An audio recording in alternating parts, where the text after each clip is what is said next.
I have sort of a list of things we're going to go through today. I'll give us a session plan later on as well for what we're going to do today. It'll be a warm-up. We'll do a bunch of serve-receive stuff and then game at the end. Firstly, if this is a net, can we sort of see it? These are the antennas? No. No? What about that? Can we see that? Yeah, a little better. That's the antenna, right? And then we have a blocker here, and a blocker here, right? So in reception, you know how there's 3 people passing, and there's also 4 seams between the 3 people? Yes. We call it seam 1, 2, 3, 4. Those are seams of reception. We also have seams of attack. So seams of attack / seams of block. Between these 3 blockers, our 3 seams of attack are seam 1, 2, 3, and 4. Simple? Okay. That's how we would refer to a lot of things. Also, a setter call. A setter call, by that I mean, if me as a setter tell my middle to go run a B, the setter call is a B. If I go tell them to run a C, then the setter call is a C. Those are sort of the 2 points that we're going to talk about the entire way. Simple? Yes? Cool. Okay. With first attack, right, there's a couple of ways different things work. So, we know everything about first attack is set up off our first tempo, which is what our middle does. With an A quick, it's very simple. You just want your middle to be, like you want the other middle blocker to stay around the middle of the court, and then you can set other options. That'll look something like this. Reserve happens, middle runs in A, and then you can just play that. Now, one thing I want to focus on here, can someone tell me what attacking seam, which blocking seam he attacked to? So if we have the middle here. 3. Yeah, he attacked to seam 3. So if that middle attacks seam 3, usually which person or which set attacks seam 1? Like a B? Yeah, a pass hitter and a black. A pass hitter and a black attack seam 1. Your opposite and a red attack seam 4. That's every single time. Your middle is either going to attack seam 2 or seam 3. Now that's based off reception and based off what you're running. With an A attack, that's in position 2.5, so pretty good pass. I want our middles to always attack seam 3. If it becomes an A away, or if it becomes a B, then I want us to always attack seam 2. So that's pretty important now to establish it for later on how we get things going. If the pass is shifted across the net, and then we run an A anyway, we still want to attack seam 2 in that situation, because it's simpler. And then our pipe option will do something else. Does that make sense? So if it's an A, you attack seam 3. If it's an away or a B, you attack seam 2. Okay. I think we have a couple more examples. Okay, let's see which seam he attacks here. That's an away ball, and he attacks seam 2. Simple. I think this one's a B here. Yep. Now notice how we still attacked seam 3. Do we see how I attacked seam 3? No. Sometimes your middle can do whatever you want. Ideally, you want to attack the correct seam, but if you think you're going to kill the ball the other side, that's okay as well. Also, one thing in this situation, like you can sort of see their middle blocker jumps a little more to the right. So he sort of already knows through the game and based on vibes what's happening. So these are just guidelines. It doesn't have to be strict every single time. Okay. Next is we have one more example.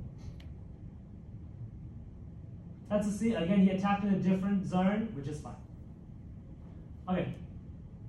Now we have our other 2 attacks, which is a C and a B. These are pretty important because they cause something to happen on the other side. So we're causing their middle blocker to do something. Either the middle's going to stay directly in the middle and not move, or the middle is going to follow our middle block, our middle hitter. So the first option is, for example, the middle stays directly in the middle, we run a B or a C. In this situation, our middle hitter should just win every single time. So if you look at the blocker, he stays, we set first tempo, we attack the correct seam, we win anyway. This is our first situation. The opponent middle blocker stays still. I think this one's a C here. Opponent middle stays, so our middle just wins no matter what. Not no matter what, but most likely wins. Okay. Next thing is, so across all the things that we're going to discuss, I have them written down here. Next thing is isolation. It's pretty straightforward. If our middle is running a B, that means their middle blocker is going to follow our B. We'll just set the other way, and we'll get a 101. If our middle is running a C, their middle blocker is following our C, we'll set the other way, we'll get a 101. So let's see a couple of examples here. I think this one's a B. Yeah, and then it just sets backwards. That's a broken block. So best case scenario, you get 101. Pretty good scenario, you get a shitty block.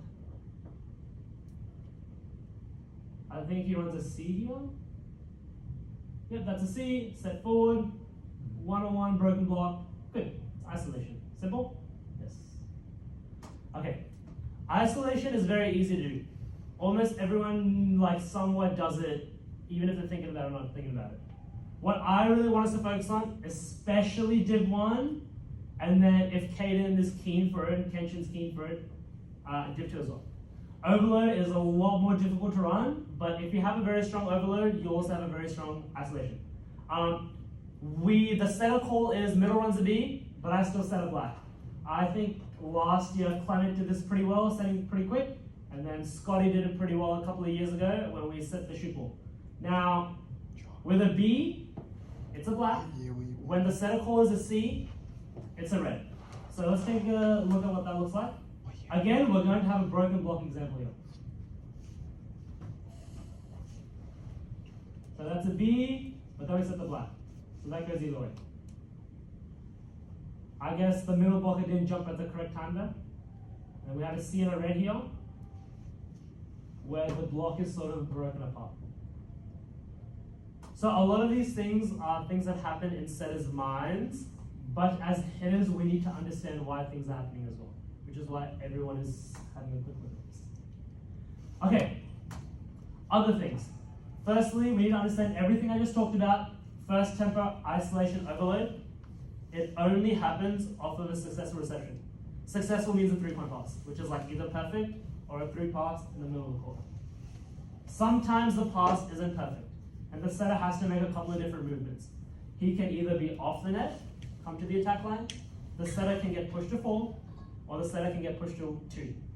These are situations that we still want to make insistent. So far we've done high ball where we just had to just toss it up. Now the pass isn't perfect, but we're still insistent. One of the movements that can happen is the setter just comes off the net. So these are all the different movements. Sorry. Yeah. Can we define the zone where the pass is still considered good? Yep. Okay. Can you just draw it on the board? Good idea. If that is the net, can we see that? Yes. And this is the court, and that is the attack line. This is a pinpoint perfect pass right there. This is a 3 pass, so this is a successful pass. And then everything else like this becomes a not perfect pass. So in this situation that we're talking about, the 3 situations are off the net here, push to 4 here, or push to 2 over there. Does that answer the question? Yeah. Okay, off the net, we can still run first tempo, we run everything as normal. We can still run isolation, we can still run overload. A good setter will still do it, a bad setter will turn that into a high ball. So let's take a look at situations when the setter comes off the net. I guess the problem of everything that you draw considered perfect. Yeah. Okay. So this is the perfect pass, a pretty good pass. And then this one's going to be the bad pass. He's on the attack line, bad pass. But we can still run pretty fast over there. Yeah, it's a bad pass. Yeah, it's a bad pass. Still insistent, but it's a bad pass. Okay, and then this one's also a bad pass because he's near the attack line, but we can still run first tempo. So it's still insistent. I think we have one more example. No, I guess we don't. Okay, next one is getting pushed to position 2 or position 4. Firstly, we have to consider when we get pushed around, can we still set first tempo? Yes, you can. If you're pushed this way, and I set a B, then my B's getting set right on top of the middle blocker. That's not good. So instead, me as the setter and you as the middle need to run into one of the seams or one of the gaps. It's your job to make it happen. If I get pushed forward that way, and I run a C, but I'm running it right into the middle of the court, that's not good. Because we're hitting at a blocker. We want to be hitting at a gap. So that needs to be adjusted. That's the first tempo situation. So let's look at some examples where in first tempo, they still manage to find some space, despite getting pushed around. So by the way, that's a move to 4. And instead of running the middle right here, where he gets blocked by the middle, they're gonna run like an AOA situation. The middle blocker does pretty good to front up on him, but it's like that. They tried their best to go to a gap. So this is a pretty big responsibility on the middles. I think this one's a C, maybe? It's pretty good. He's, instead of running the A right here, he jumped into this gap over here, so we're still attacking the C.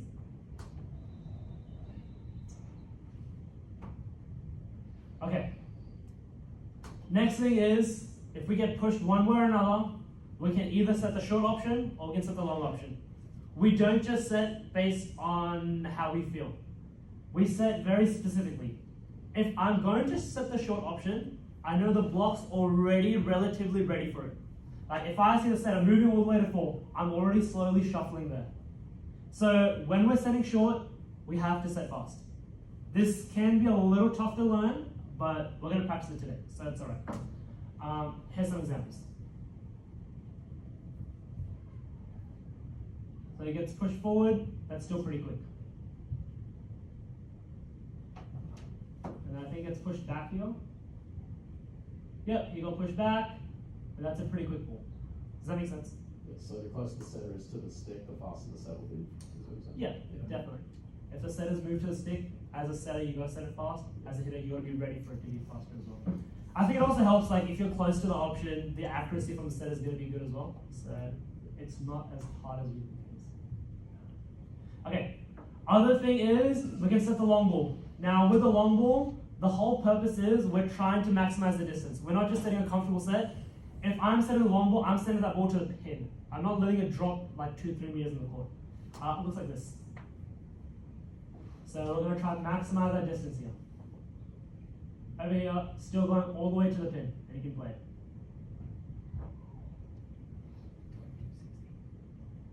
Long ball, still going all the way to the pin, you can play it.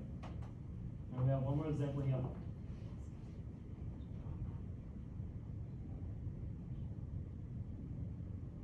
Cool. Any questions on first attack? Now, a lot of these things can be used in combination. Like, some people might like using a lot of overload, some people might like using ISO, some people want to set the long ball when they're getting pushed around, some people want to set the short quick ball. It comes down to not necessarily always the setter's preferences, but also what your team is good at. Like, if my team is always really good at setting that fast short ball, just set the fast short ball. However, if I'm really shit at setting it, but my hitters are good at it, we've got to figure out if the setter needs to get better or we change to something else. So this sort of comes down to what happens within your teams and your coach. Cool. Any other questions on first attack? Okay. So today what I want to see is a lot of fast stuff when we're short, and also a lot of overload on the B and black, or the C and red. I don't want to see too much ISO because that will come naturally later on anyway. Cool. Here's an example. So in this game that we did, the setters are setting pretty damn aggressive because I asked them to. This is a pretty good overload situation. Middle runs a B, he sets a black or like a shoot. Nikhil plays it in. It's not a great set, so he doesn't bounce it, but he still gets a point anyway. What I want us to look at is number 1, Trent as a blocker, number 2, Nick as a blocker. See how confused they are. Says it. Pretty fast set. And then in this situation, I think Trent did pretty good to read the B, but sadly it wasn't. Nick, unlucky Nick. But even though the set isn't excellent and the hit isn't excellent, it's still 3 points. It's just so fast that defense and block is still messed up. If we go back to that, Yeah. it's good that we are trying to set a fast ball, but it has to be more aggressive. So basically the ball has to be pushed more. Yeah. There was nothing wrong with the set, it was just afraid to push it too far, and that's why it dropped short. And that happens like a lot of time when they're trying to play a fast ball. We think that fast means like low over the net. It's actually not low, it's fast. So you have to just push it really hard, that's it. Yeah. I Because guess if you otherwise push it. the ball drops, you have to lower your hand, you get no hit. Yeah, I guess if you push it harder, it finishes much higher on the pin Yeah. instead of it finishing low. Yeah, it would make the job of the hitter much easier. Yeah, cool.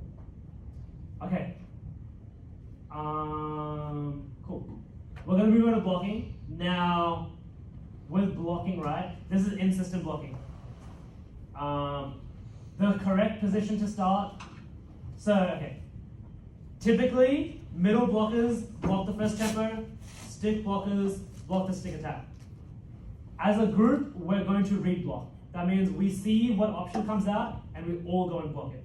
If it's an A, we all go and block the A. If it's like a B, we all go and block the B. What that more like realistically looks like, if it's an A, the middle blocker blocks it and our pass hitter blocks it. If it's a B, the middle blocker blocks it and our opposite blocks it. Does that make sense? Okay. So we need to understand that this is both a technique and a tactic. So I think this says it wrong. So a technique means how you specifically block. What do you look at? How do you jump? Where do your arms go? Tactic means how are we going to block that team and win the game? So the way that we play. Okay.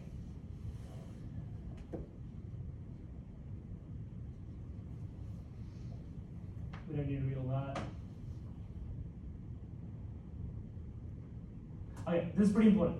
I think the biggest thing is we need to look at the setter a lot.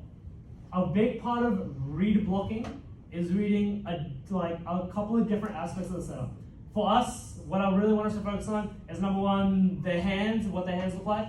Number two, their body position. Are they leaning forward? Are they leaning backwards? Number three, their movement to the ball. Did they just in time get to the ball? Did they get there really comfortably? Are they very balanced? Can set anywhere? So we'll go through that a lot, but the biggest part is putting a big emphasis on setup. So this is a real life play. That's ball, setter, ball hitter. So the setter took ages. This will play back in slow motion again. First we see ball, we see the quality of the pass, now we look at what the setter is doing, quickly ball, and then we're back on the hitter. So the emphasis is look at the setup. That is the emphasis. Okay. Firstly, we need to look at a couple of different things. The first thing is hands. So after this, we'll do like a compilation. So in this situation, where's he gonna set? Any idea? A4 front. Yeah, A or to position 4, A or black, it's in front. And then the next situation, something like that. Where's he gonna set? Yeah, it's pretty bad. And we can see a clear difference in what his hands are doing. Okay. Next is body. Typically, when they are standing up tall, they can go everywhere. If they are leaning backwards, they're more likely to set backwards. If they're leaning forwards, they're going to set forward. Olympic level setters are not technically perfect. The people who are going to us are technically bad. So we can, after we start thinking about these things, and after we actually start practicing out there, we'll start to read the setter's movements a lot better. Okay. Any idea? Back. Awesome.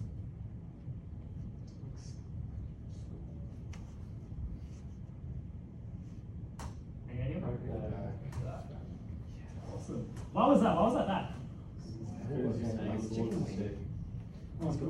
It's got the chicken wings, his elbows.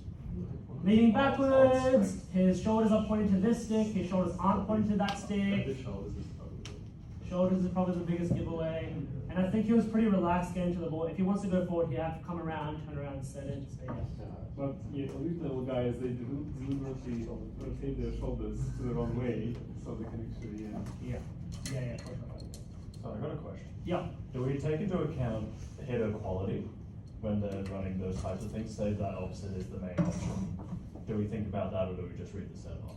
Yeah. I think overall, it is just like a vibe type of situation. we know that guy's gonna get the ball, and he kind of looks like he's about to set it, yeah, it's probably gonna be that. Yeah. Like if that guy sucks, then it's probably not gonna be. Yeah. So yeah, it's like a more holistic vibe type situation. Okay. Number 2, their movement, or number 3, their movement, how they get to the ball. If they get there early, they can probably set everything.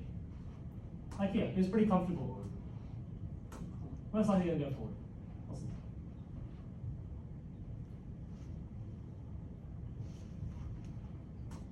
Any idea? Yeah, forward first step or something like that. Now, also what I want to emphasize is we're not completely relying and guessing on what's going to happen. We're just gathering a lot of ideas on what's going to happen, and then we're pretty prepared for him to go forward, and then he does go forward, and then we have a big block. So it's not necessarily predicting, gambling, and guessing. It's collecting a lot of information before the set's even happened.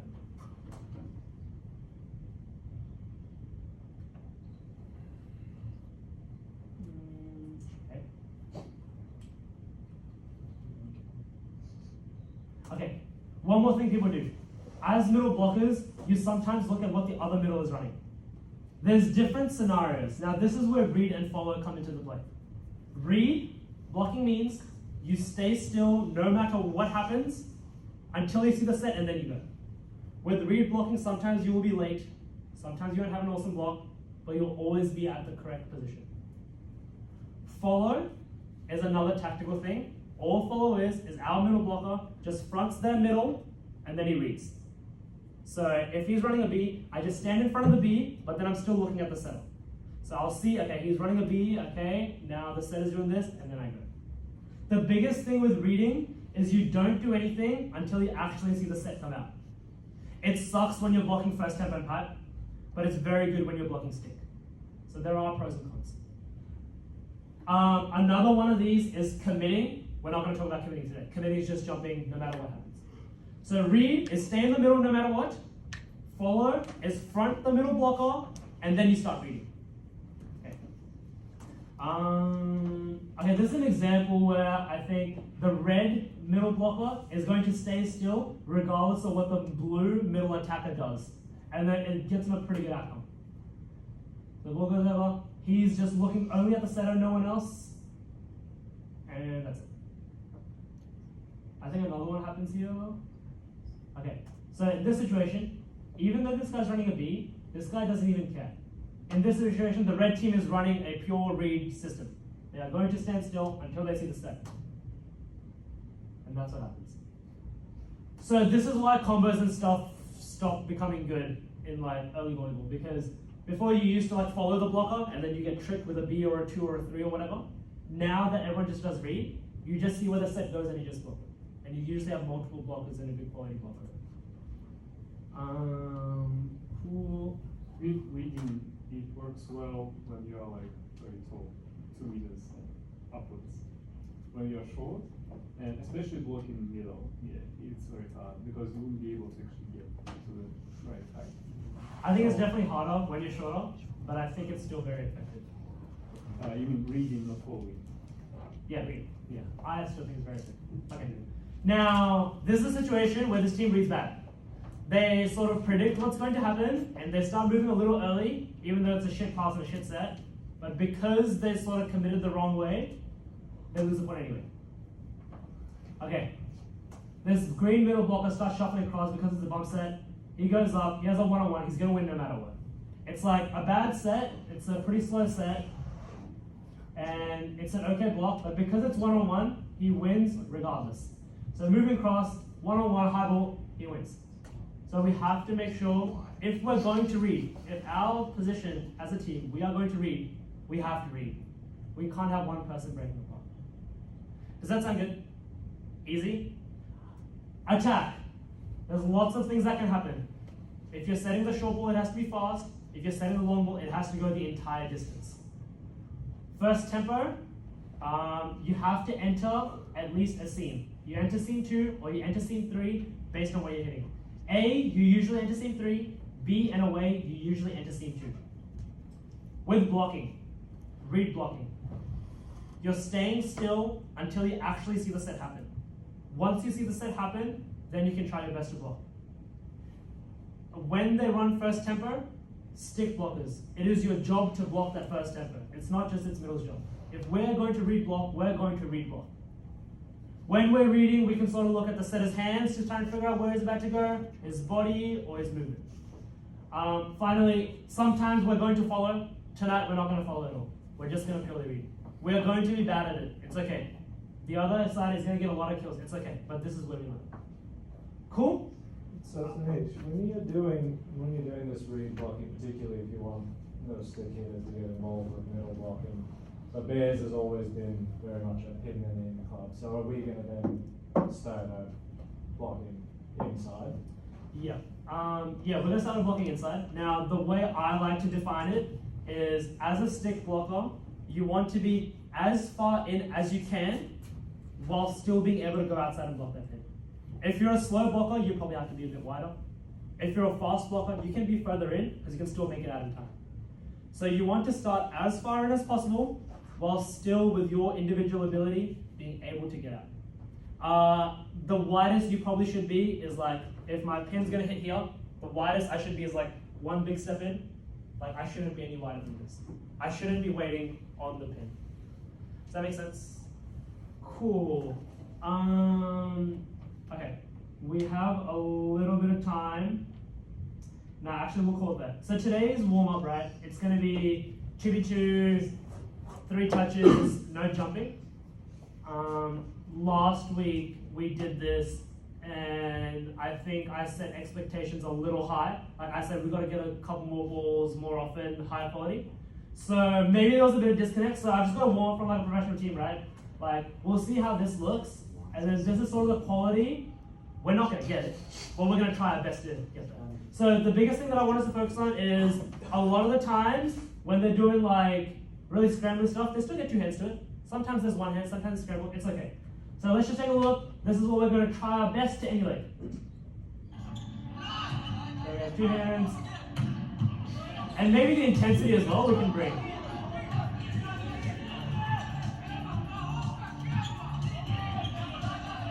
Alright, 2 hands there is pretty good. You said it's going to be two versus 2. We have here like what, 4 people? Oh, 3 versus 3, sorry. 3 versus 3, when you hit the ball, you rotate off. Yeah, 3 versus 3, hit the ball, rotate off. Does that make sense? Are we doing 2 touch or? We'll do the exact same, which is what? 3 touches, 3v3, you rotate off after you touch the ball? Not 3 mandatory though, yeah? Yeah, not 3 mandatory. Okay, any questions about any of this? You rotate when you touch the ball or you rotate when? Yeah, when you touch the ball, just rotate off. So like mid roll. Yeah, we'll have a lot of people waiting today because we're combined. Alright, yo team.